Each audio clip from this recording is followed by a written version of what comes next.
Most people believe brain aging announces itself. They expect it to be loud, obvious, easy to point at. They think one day you wake up and suddenly you're slower, forgetful, or not as sharp as before. But that's not how it actually happens. The most important changes in your brain after 50 don't arrive with symptoms. They arrive with silence. Life continues. You function, you work, you talk, you remember. Yet something feels slightly different. Not broken, not alarming, just different. You may notice that you don't rush your thoughts the way you used to. You pause longer before speaking. You tolerate chaos less.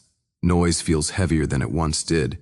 You might catch yourself thinking, I don't process things the same way anymore. And because no one explains this phase properly, most people reach the same conclusion. My brain must be slowing down. That assumption feels logical. It's also wrong. What's actually happening inside your brain after 50 is not decline. It's reallocation. Your brain is quietly deciding what matters now and what doesn't. For decades, your mind was built for speed, quick reactions, fast decisions, constant input. After midlife, that strategy stops making sense. So your brain adapts. It starts filtering information more aggressively. It becomes selective. It conserves energy. This is why multitasking feels exhausting now. This is why meaningless conversations drain you. This is why your mind resists being pulled in 10 directions at once. You're not losing ability. You're losing tolerance for distraction. And this shift is intentional. The brain after 50 is no longer interested in collecting everything. It wants relevance, meaning, depth. Here's something almost no one tells you. Many so-called memory problems after 50 are actually attention changes. Your brain still remembers. It just refuses to store things that don't matter. Names of strangers, gone. Emotionally charged moments, still sharp. Important conversations, still vivid. That's not memory failure. That's memory prioritization. The danger begins when people fight this change, when they force their brain to behave like it did at 30, when they overload it with stimulation, when they judge themselves harshly for natural shifts. That internal pressure sends the brain a constant signal. You're falling behind. After 50, the brain becomes extremely sensitive to this signal. Stress hits harder, fear lasts longer, self-criticism sticks deeper, and over time, that emotional environment does real cognitive damage. Not age, not time, stress. This is why two people of the same age can look completely different mentally. One feels foggy, anxious, mentally tired. The other feels calm, clear, grounded. The difference is not intelligence. It's not genetics. It's alignment. One is fighting their brain. The other is listening to it. Your brain after 50 is not asking you to push harder. It's asking you to simplify. It wants fewer inputs, not more. It wants calm, not chaos. It wants purpose, not pressure. This is the quiet rebuild no one talks about. Not a dramatic transformation, not a sudden loss. A slow, deliberate shift toward efficiency. And if you understand this shift early, you stop solving the wrong problem. In the next part, we'll explore why the brain deliberately reduces speed after midlife, and how that slowing down actually protects intelligence and clarity. Most people misunderstand this, and that misunderstanding is what costs them their sharpest years. There's a moment many people over 50 experience, usually without realizing what it means. You're in the middle of something you used to do quickly, reading, responding, deciding, and you notice a pause, not confusion, not forgetfulness, just a pause, and almost immediately a quiet judgment follows. I'm slower than I used to be. That thought is dangerous, not because it's emotional, but because it's inaccurate. What feels like slowing down after 50 is often your brain refusing to rush. For decades, speed was rewarded. Fast answers, fast reactions, fast decisions. Your brain learned that speed meant survival, productivity, relevance. But after midlife, the cost of speed changes, and the brain knows it, so it begins to slow certain processes intentionally, not because it can't go fast anymore, but because going fast is no longer efficient. This is one of the least understood aspects of cognitive aging. The brain does not slow down evenly. It slows down selectively. It reduces impulsive reactions. It delays immediate responses. It inserts pauses where there used to be reflex. And those pauses are not empty. They are filled with evaluation. After 50, your brain becomes far more interested in accuracy than speed. This is why you might notice yourself thinking things through more carefully, why you interrupt less, why you observe before responding. To a culture obsessed with quickness, this looks like decline. In reality, it's maturity of processing. Neuroscientists have observed that while processing speed may decrease slightly with age, decision quality often improves. Older brains make fewer reckless choices. They rely less on emotional spikes. They integrate experience more effectively. But here's where people get trapped. Because the slowdown feels unfamiliar, they resist it. They push themselves to keep up with younger pacing. They force multitasking. They overload their attention. And the brain responds by becoming fatigued, foggy, and irritable, not because it's weak, but because it's being used incorrectly. Think of it like this. Your brain after 50 is no longer a sports car built for acceleration. It's a long-distance engine built for endurance and precision. Trying to drive it like a race car only creates wear.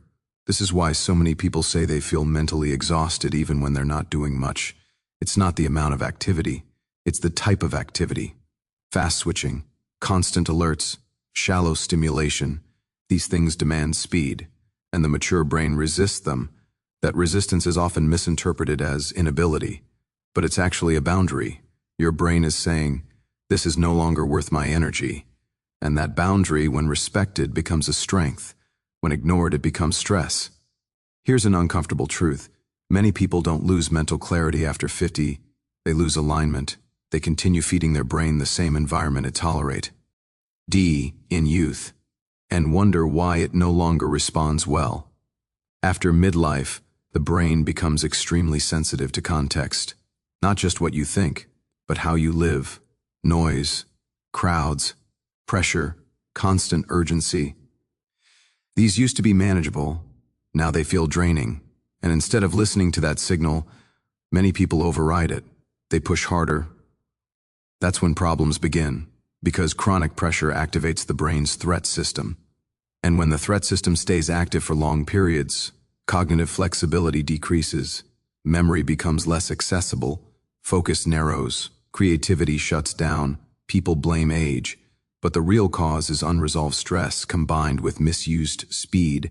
This is why calm becomes so important after 50, not as a lifestyle trend, not as relaxation, but as cognitive hygiene. The slower pace your brain asks for is not laziness, it's optimization. Older brains often outperform younger ones in areas that require judgment, emotional regulation, and pattern recognition.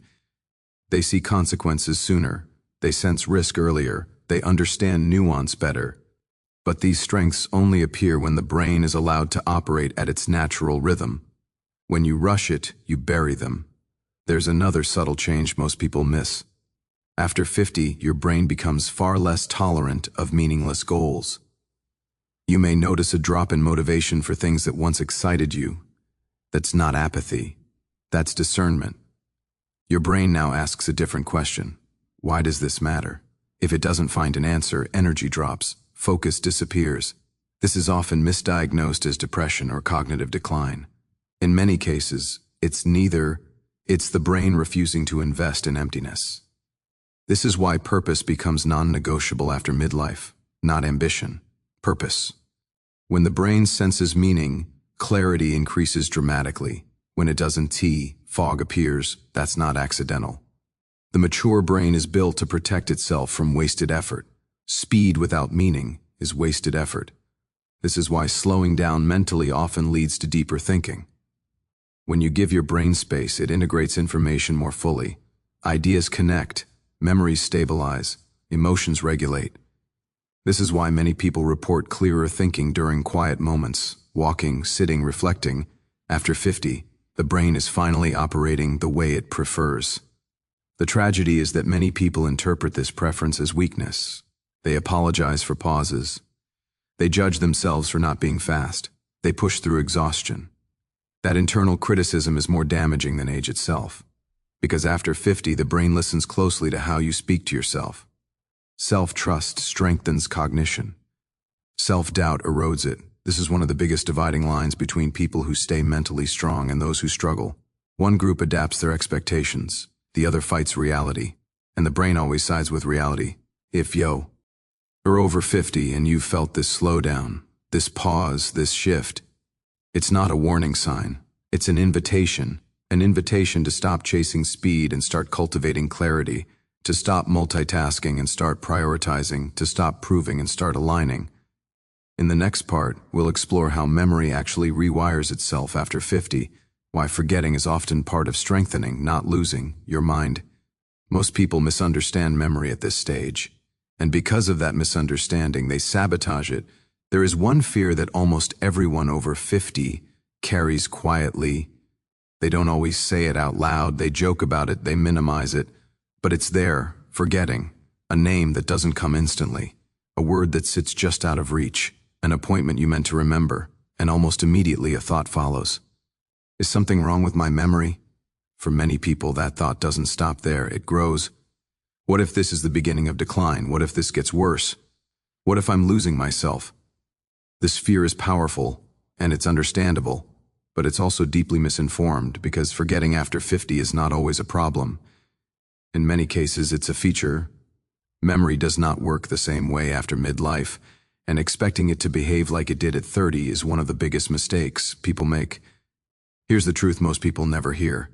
A healthy brain forgets on purpose. Forgetting is not the opposite of memory. It's part of how memory stays efficient. Your brain has limited energy. In your younger years, it tried to store everything. Names, details, random facts. That strategy worked when speed and accumulation mattered. After 50, the strategy changes. Your brain begins to ask a different question. Is this worth keeping? If the answer is no, the memory fades, not because the brain can't store it, but because it doesn't want to. This is why trivial information slips away more easily now, but meaningful information doesn't.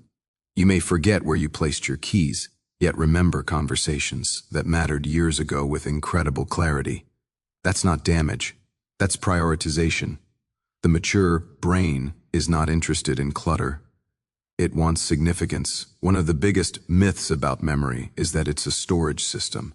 It's not, it's a filtering system. And after 50, that filter becomes sharper. But because society equates memory strength with speed and recall of details, people misjudge what's happening. They panic, they label themselves as forgetful, and that label becomes dangerous. Because memory is deeply influenced by emotion, when you attach fear to forgetting, you activate stress circuits in the brain. Stress interferes with memory retrieval. So the more you worry, the worse recall becomes, not because memory is gone, but because access is blocked. This creates a vicious cycle. Forget something, panic, stress, forget more. Many people think they are witnessing decline. What they're actually witnessing is stress interference. Another truth rarely discussed. After 50, memory becomes more contextual. You may struggle to recall something on demand, but remember it effortlessly when the context returns. A smell, a place, a familiar voice. Suddenly the memory is there, clear and vivid. That's not inconsistency. That's how the mature brain works. It ties memory to meaning, emotion, and relevance. Not to pressure. This is why forcing recall often fails, and relaxed recall often succeeds. The more you try to prove your memory, the more it resists. The more you trust it, the more it cooperates. There's also something else happening that people misunderstand. As the brain matures, it reduces redundant storage. If something can be easily looked up, the brain lets it go. Phone numbers, dates, random facts. This is not weakness. It's efficiency. Your brain is no longer trying to be a database. It's trying to be a decision maker. Judgment matters more than recall. Insight matters more than facts. Wisdom matters more than trivia. And that shift scares people because it's unfamiliar. They say, I used to remember everything. Yes, because your brain needed to, now it doesn't. The danger comes when people interpret normal forgetting as a threat. They start monitoring every lapse. They become hyper-aware. They lose confidence. Confidence plays a huge role in memory. When you trust your mind, retrieval improves. When you doubt it, retrieval suffers. This is why two people with the same memory ability can perform very differently. One stays calm, the other panics. The calm one remembers more.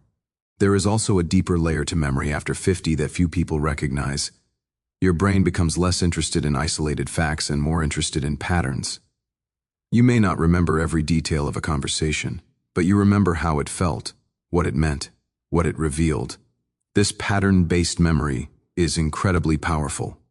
It allows older brains to read situations more accurately, to sense inconsistencies, to detect emotional undercurrents. You see this in people who are excellent judges of character later in life. They don't remember every detail. They remember the pattern. This is not accidental. The brain is reallocating resources. It is choosing depth over breadth. But again, because this doesn't match youthful memory styles, it's misinterpreted. Here's something important to understand. True pathological memory decline does not begin with forgetting names or misplacing items. It begins with losing orientation, identity, and reasoning. Most people experiencing normal age-related forgetting are nowhere near that. But fear blurs the distinction. And fear itself harms memory. The best thing you can do for your memory after 50 is not to test it constantly. It's to lower threat. When your brain feels safe, memory access improves. When it feels judged, memory retreats. This is why environments matter so much. Calm improves recall. Pressure blocks it. And this is also why sleep, emotional regulation, and reduced stress become non-negotiable for memory health after midlife. Not because you're fragile, but because your brain is more selective about where it invests energy. Another subtle change after 50, memory becomes more integrative. Instead of storing isolated events, the brain weaves them into narratives. This is why storytelling becomes more natural with age. You remember experiences as wholes, not fragments. This narrative memory is incredibly resilient. It's also deeply tied to identity. When people feel useful, valued, and purposeful, memory strengthens. When they feel irrelevant or disengaged, memory weakens, not because of neurons, but because of meaning. This is why retirement affects people so differently. Some flourish mentally, others decline. The difference is not age, it's engagement with meaning. The brain remembers what it believes matters. If you believe your life still matters, memory follows.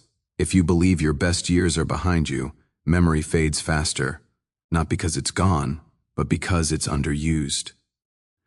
In the next part, we'll explore how emotional intelligence increases after 50, and why emotional regulation becomes one of the strongest protectors of cognitive health. This is where many people unknowingly sabotage their brain, and where others quietly become mentally unshakable. There's something many people notice after 50 that they rarely connect to brain health. They feel emotions differently, not stronger in a dramatic way, not weaker either, just closer. Stress lingers longer, anger feels heavier, sadness sits deeper. At the same time, joy feels calmer, peace feels richer, moments of quiet feel more meaningful. Most people assume this emotional shift is a sign of vulnerability. They think, I'm becoming more sensitive. What they don't realize is that this sensitivity is not weakness, it's integration. After midlife, the brain's emotional and cognitive systems begin working more closely together. In younger years, emotion and logic often compete. Impulse versus reason, reaction versus reflection. After 50, that separation starts to fade. The brain becomes less tolerant of emotional chaos and more capable of emotional regulation. But this regulation only emerges if you understand what's happening. Otherwise, emotions feel overwhelming. Here's a truth that rarely gets explained. After 50, emotions influence brain function more than ever before, not because the brain is fragile, but because it's refined. The mature brain no longer ignores emotional signals, it listens to them. Stress is no longer just uncomfortable, it becomes cognitively expensive. Unresolved tension affects memory. Lingering anger affects focus. Chronic worry narrows thinking. This is why some people say they feel mentally foggy when they're emotionally overloaded. They assume it's age, it's not, it's emotional interference. The brain after 50 is extremely sensitive to emotional environment. Not just what happens to you, but how you process it. This is why emotional control becomes one of the strongest predictors of mental sharpness later in life. Not intelligence, not education. Not even lifestyle habits alone. Emotional regulation. People who learn to calm themselves stay sharp. People who live in constant emotional activation decline faster. And here's the part that surprises many. Older brains are actually better equipped for emotional regulation than younger ones. They've seen more, they've experienced consequences.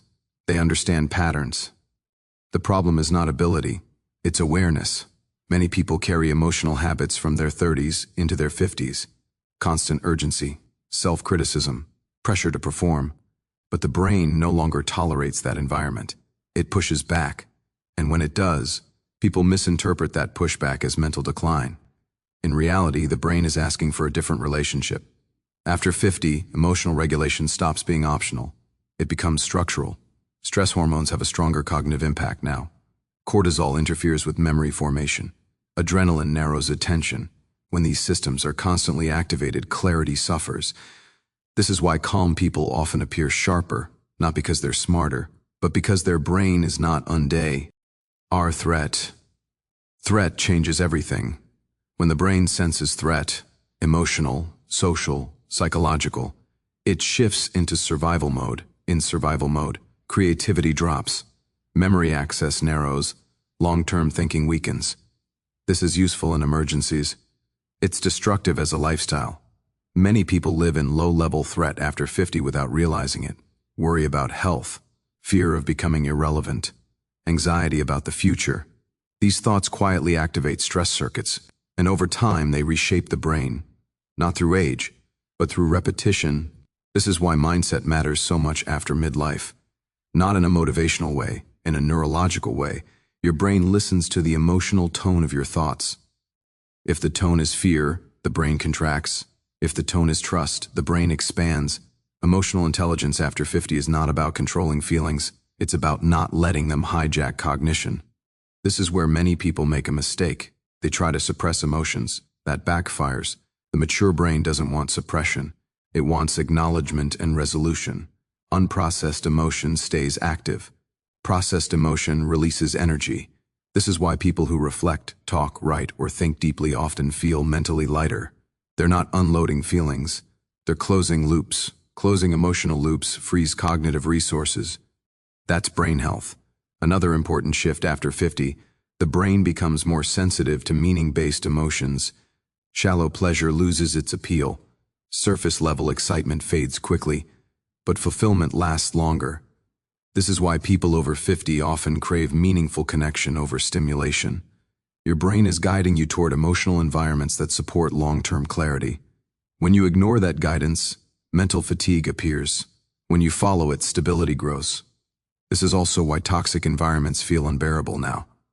Your brain no longer wants to process unnecessary emotional noise. This is not intolerance. It's self-protection. The people who thrive mentally after 50 are often those who simplify their emotional lives. They reduce conflict. They set boundaries. They stop engaging in pointless battles. And the result is not just peace, it's cognitive strength. Because emotional calm creates mental bandwidth. Here's something rarely discussed. Emotional intelligence becomes one of the strongest defenses against cognitive decline, not because emotions heal the brain, but because emotional stability reduces chronic stress. And chronic stress is one of the most damaging forces on the aging brain. People who stay mentally sharp into their 70s and 80s often share one trait. They don't carry emotional weight unnecessarily. They let go faster. They reflect instead of react. They choose peace over proving. That choice rewires the brain over time. Not dramatically, quietly, just like everything else after 50. In the next part, we'll explore how purpose, identity, and feeling mentally needed determine whether the brain continues to grow or slowly disengages after midlife. This is where many people unknowingly decide their cognitive future. There is one question the brain begins asking quietly after midlife. It doesn't ask it out loud. It doesn't use words, but it asks it every day. Do I still matter? Most people don't realize how powerful this question is. They think brain health is about puzzles, diets, supplements, or exercises. They think it's mechanical. But the brain is not a machine. It's a meaning-driven system. After 50, that becomes impossible to ignore.